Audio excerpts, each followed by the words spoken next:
نحمده ونصلي على رسوله الكريم اما بعد.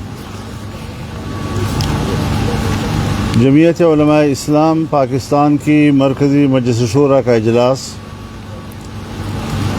2 اور 3 نومبر کو یہاں اسلام آباد میں منعقد ہوا اور آئین میں 26ویں ترمیم کے حوالے سے یہاں پر جو مذاکرات ہوئے اور جو حتمی بل پر اتفاق رائے ہوا، مرکزی مجلس شورا نے اس پر اطمینان کا اظہار کیا.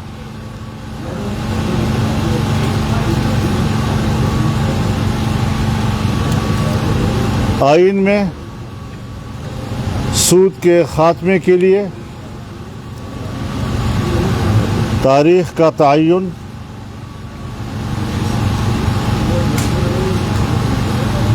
شریعت کورٹ، فیڈرل شریعت کورٹ کو مضبوط بنانا، ان کی اختیارات میں اضافہ کرنا اور اس کو حقیقی معنوں میں ایک عدالت تسلیم کرانا، اس کے ساتھ ہی اسلامی نظریاتی کونسل کی سفارشات پیش ہو جانے کے ساتھ ساتھ پارلیمنٹ میں اس پر بحث کرنا آئینی طور پر لازم قرار دیا گیا ہے. جمعیت علماء اسلام کی مرکزی مجلس شورا نے اس پر خراج تحسین پیش کیا ہے اور قوم کو مبارکباد دی ہے. دینی مدارس کے حوالے سے ان کی رجسٹریشن اور بینک اکاؤنٹس کا جو ایکٹ پاس کیا گیا ہے، اسے بھی مرکزی مجلس شورا نے ایک مستحسن اقدام قرار دیا اور پورے ملک میں دینی مدارس نے اس پر اطمینان کا اظہار کیا ہے.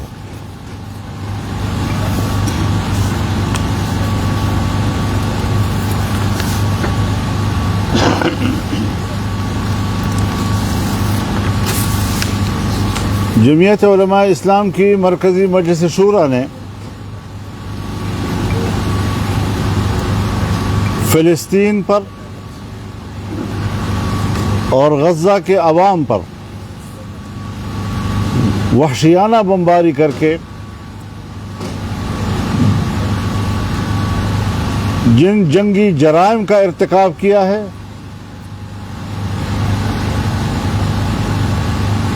جمعیت علماء اسلام اس کو انسانیت کش اقدام قرار دیتی ہے. اقوام متحدہ کی ہدایات کے باوجود اس پر عمل درآمد نہیں ہو رہا، عالمی عدالت انصاف کے فیصلے کے باوجود اس پر کوئی عمل درآمد نہیں ہو رہا ہے. اس حوالے سے عالمی قوتیں وہ ایک ظلم اور انسانی قتل کی حمایت کر رہے ہیں. امریکہ ہو یا مغربی دنیا، اسرائیل کی ان مظالم کی حمایت کے بعد انہیں انسانی حقوق کی بات کرنے کا کوئی حق حاصل نہیں ہوتا.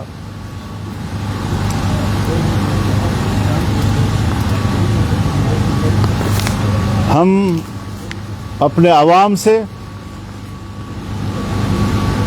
اپیل کرتے ہیں کہ وہ کچھ بھی ان کی مدد نہ کر سکیں، لیکن ان کی مالی معاونت کے لیے آگے بڑھیں. تاکہ وہاں پر جو یتیم بچے رہ گئے ہیں، بے خانمان لوگ در بدر کی ٹھوکریں کھا رہے ہیں، غذائی قلت ہے، دوائیں موجود نہیں، علاج کی تمام سہولتیں تباہ و برباد کر دی گئی ہیں، یہ انسانیت کا فریضہ بن جاتا ہے کہ وہ ان مظلوم انسانوں کی مدد کے لیے آگے بڑھیں۔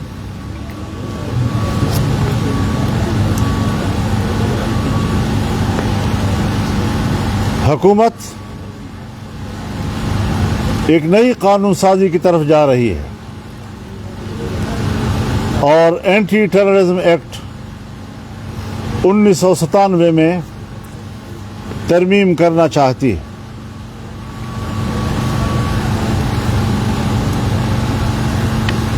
ایک بار پھر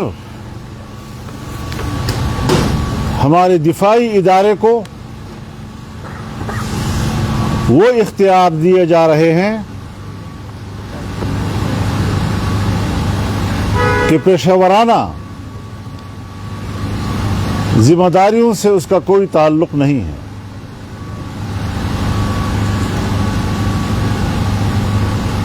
پہلے نیب سے شکایت تھی، اس کے اختیارات کم از کم کیے گئے، لیکن آج دفاعی ادارے کو بے تحاشا اختیارات دے دینا کہ کسی کو بھی شک کی بنیاد پر 90 دن تک اپنی تحویل میں رکھ سکتا ہے اور تحویل کی اس مدت میں مزید اضافہ بھی کر سکتے ہیں، میرے خیال میں یہ ایک سول مارشل لا ملک پہ قائم کرنے کے مترادف ہوگا۔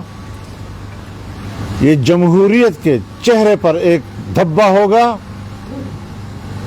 میں نہیں سمجھتا کہ پاکستان پیپلز پارٹی اور پاکستان مسلم لیگ نون، جو جمہوریت کے علمبردار، ووٹ کو عزت دینے کے علمبردار، آج وہ ایک ایسا ایکٹ پاس کر رہے ہیں کہ جو اپنے ہی ہاتھوں سے جمہوریت کے چہرے پر کالک ملک رہے ہیں۔ ان کو اس بات سے احتراز کرنا چاہیے۔ جمہوری ادارے اس قسم کے قوانین کی اجازت نہیں دے سکتے۔ پھر ہمیں یہ بھی دیکھنا چاہیے کہ 26ویں ترمیم میں حکومت بیٹھے، حکومت سوچے کہ 26ویں ترمیم میں کن کن شقوں کو واپس لینے پر وہ آمادہ ہوئی، اور 26ویں ترمیم کے اصل مسودے میں جن شقوں کو واپس لینے پر وہ آمادہ ہوئی ہے، کیا یہ آج کا ترمیمی ایکٹ یہ اس 26ویں ترمیم میں حکومت کی اپنی آمادگیوں کی نفی نہیں کر رہی؟ کیا یہ نیا ایکٹ 26ویں ترمیم کی روح کے منافی نہیں ہے؟ کیا یہ آئین کا تقاضا ہوگا کہ کل آپ نے 26ویں ترمیم میں وہ سارے کردار واپس لے لیے کہ جس سے ہمارے آرمڈ فورسز کو سول کے اندر اختیارات میں اضافہ مل رہا تھا، آج دوسری طرف سے آپ نے ایکٹ پاس کر کے اپنے ہی اس عمل کی نفی کی ہے؟ یہ آئین کی توہین ہے، آئین کے 26ویں ترمیم کی توہین ہے، پارلیمنٹ کی توہین ہے، جس نے کہ یہ 2-4 روز ہوئے پاس کیا اور آج آپ اس کی نفی کر رہے ہیں۔ وقف املاک ایکٹ، جی، جمعیت علماء اسلام اس سے پہلے بھی اسلام آباد کی حدود تک پاس کیے گئے ایکٹ جس کا تعلق وقف املاک کے ساتھ ہے، اس کو غیر شرعی قرار دے چکی ہے، اور یہ صرف جمعیت علماء اسلام کی رائے نہیں بلکہ یہ امت کا اجتماعی رائے ہے، اور اسلامی نظریاتی کونسل اس ایکٹ کے خلاف اپنی رائے دے چکی ہے، آج اسی ایکٹ کے قریب اس کے مماثل ایک ایکٹ ہندوستان میں پاس کیا جا رہا ہے۔ اس سے آپ اندازہ لگائیں کہ اگر آج وہاں کی گورنمنٹ وہاں کے مسلمانوں کی اربوں ایکڑ پر مشتمل مسلم اوقاف کے خلاف ایک قانون پاس کرنے جا رہی ہے، ہندوستان مسلمان کے جائیدادوں کو جس طرح ہڑپ کرنا چاہتا ہے، ان کے وقف املاک کو جس طرح ہڑپ کرنا چاہتا ہے، پاکستان کی حکومت نے پاکستان کے اندر رہ کر مسلمانوں کے اوقاف کو ہڑپ کرنے کی کوشش کی ہے۔ کوئی ضمیر ہے کہ اس ضمیر کو ایک دفعہ جھنجھوڑا جائے کہ ہم پاکستان، اسلامی جمہوریہ پاکستان میں اسلامی احکامات کے ساتھ کیا کھلواڑ کر رہے ہیں، اللہ کے دین کے ساتھ کیا مذاق کر رہے ہیں۔ مبارک ثانی کیس میں سپریم کورٹ نے فیصلے دیے، بالآخر سپریم کورٹ کو اپنے فیصلوں کی اصلاح کرنی پڑی۔ اسی طریقے سے شادی بیاہ کے معاملات، دوسرے نکاح کے معاملات پر جو سپریم کورٹ کے فیصلے آئے ہیں وہ قطعی طور پر قرآن و سنت کے احکامات کے خلاف ہیں۔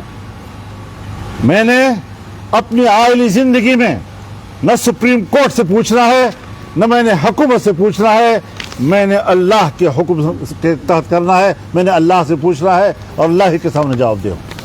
میں اعلان کرتا ہوں کہ میں کسی سپریم کورٹ کے ایسے غیر شرعی فیصلے اور حکومت کی طرف سے پاس کیے گئے غیر اسلامی قانون کا پابند نہیں ہوں گا۔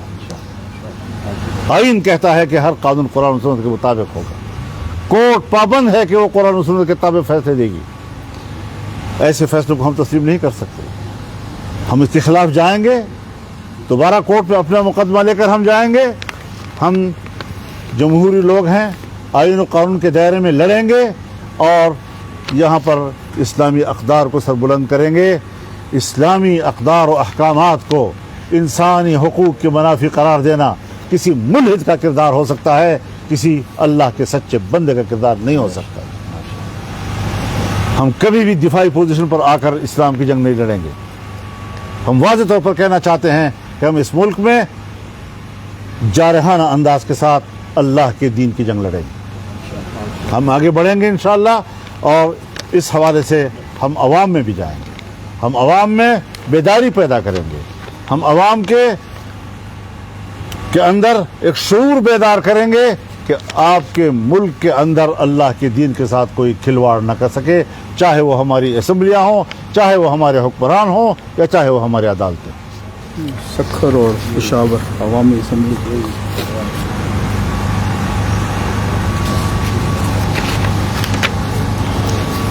اس کے ساتھ ہی ہم انشاءاللہ العزیز 28 نومبر کو سکھر میں باب الاسلام کانفرنس کریں گے۔ یہ ایک عوامی اسمبلی ہوگی۔